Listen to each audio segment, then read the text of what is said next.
Hey guys, welcome back.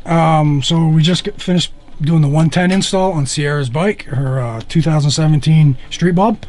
And as you can see, when it first started out, we had 71 horsepower and 88 foot-pounds of torque, which for stage one was pretty substantial.